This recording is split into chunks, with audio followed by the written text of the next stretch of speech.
They came from the stars, their ships blotting out the sun like a swarm of locusts descending upon a field of wheat. The Zorgans, a race of insectoid conquerors, had set their sights on Earth, believing it to be just another primitive world ripe for the taking. But they had no idea what they were about to unleash. Humanity, for all its flaws and petty squabbles, had always possessed an unbreakable spirit.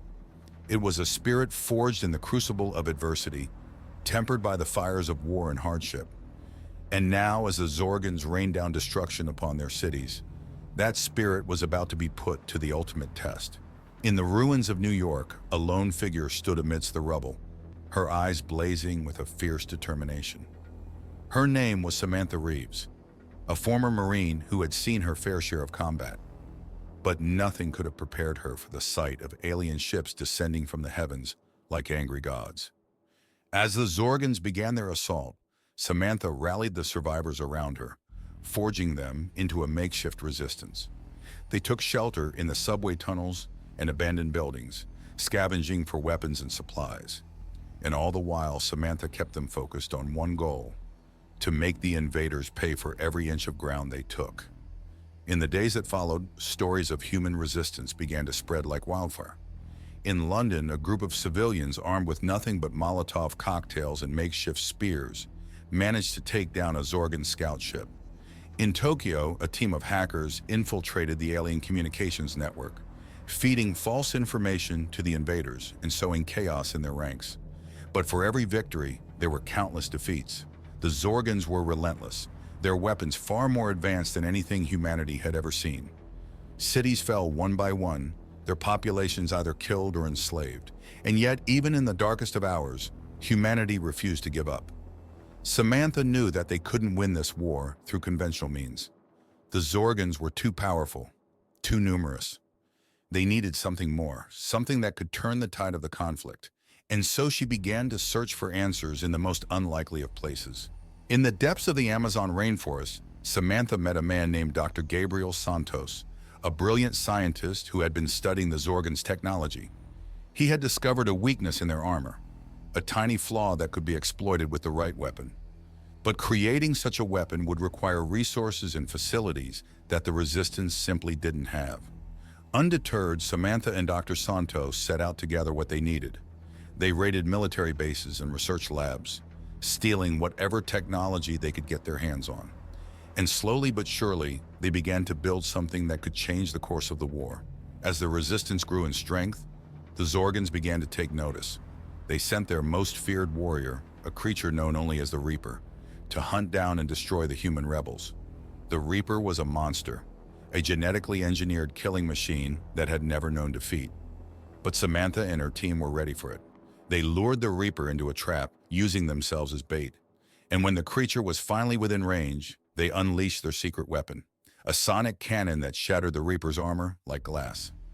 The victory against the Reaper was a turning point in the war. It showed the Zorgans that humanity would not be conquered so easily, that they would fight to the bitter end. And it gave the Resistance the hope they needed to keep going, to believe that they could actually win this thing.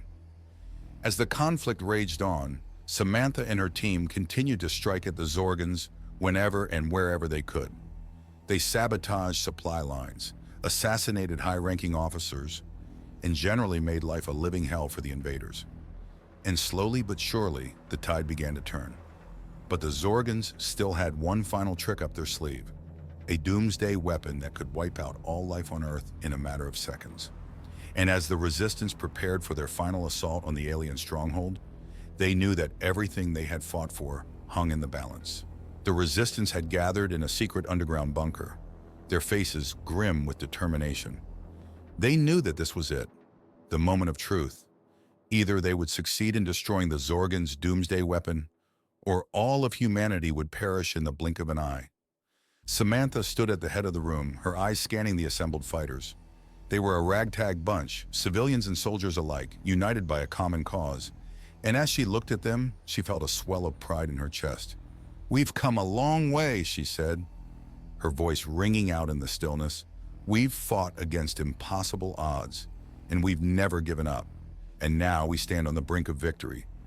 But make no mistake, This will be the hardest battle we've ever faced. She walked over to a holographic display, bringing up a schematic of the Zorgan stronghold. The doomsday weapon is housed in the central chamber, heavily guarded by their most elite troops. We'll need to fight our way through them to get to it. Dr. Santos stepped forward, his face etched with worry. Even if we manage to reach the weapon, there's no guarantee we'll be able to destroy it. The Zorgans have taken every precaution to protect it. Samantha nodded, her jaw set with determination. I know, but we have to try. We owe it to everyone who sacrificed their lives to get us this far. As the resistance fighters prepared for the assault, Samantha took a moment to reflect on all that had happened. She thought of the countless lives that had been lost, the cities that had been reduced to rubble, and she thought of the unbreakable spirit of humanity, the thing that had kept them going even in the darkest of times. When the time came, the resistance struck with a fury that caught the Zorgans off guard. They blasted their way into the stronghold, taking down alien soldiers left and right. But as they pushed deeper into the complex, the resistance began to take heavy casualties. Samantha fought like a woman possessed, her sonic cannon cutting through the Zorgan armor like a hot knife through butter. But even she couldn't be everywhere at once, and she watched in horror as her friends and comrades fell one by one. Finally, they reached the central chamber, the doomsday weapon looming before them like a malevolent god. Dr. Santos rushed forward, his hands flying over the control panel as he tried to shut it down. But the Zorgans had one last surprise in store. A hidden panel slid open, revealing a group of Zorgan soldiers armed with devastating plasma weapons. They opened fire on the resistance, cutting them down in a hail of searing energy. Samantha watched in horror as Dr. Santos was hit, his body disintegrating in a flash of blinding light. But even as despair threatened to overwhelm her, Samantha refused to give up. She rallied the remaining fighters, urging them forward in one last desperate charge. And as they clashed with the Zorgan soldiers in a brutal hand-to-hand battle, Samantha saw her chance. She leaped forward, dodging past the plasma blasts and slamming her fist down on the control panel. The doomsday weapon shuddered and sparked, the countdown halting just seconds before detonation. And with a final triumphant roar, Samantha and the resistance fighters emerged victorious. In the aftermath of the battle, the Zorgans were routed, their remaining forces scattered to the winds. Humanity had won, but at a terrible cost. The Earth lay in ruins, its cities destroyed, and its population decimated. But as Samantha looked out over the shattered landscape, she knew that humanity would rebuild. They had faced the impossible and emerged stronger for it. And as long as the human spirit remained unbroken, there was nothing they couldn't overcome. For they were human, and they had shown the galaxy what happened when they got angry.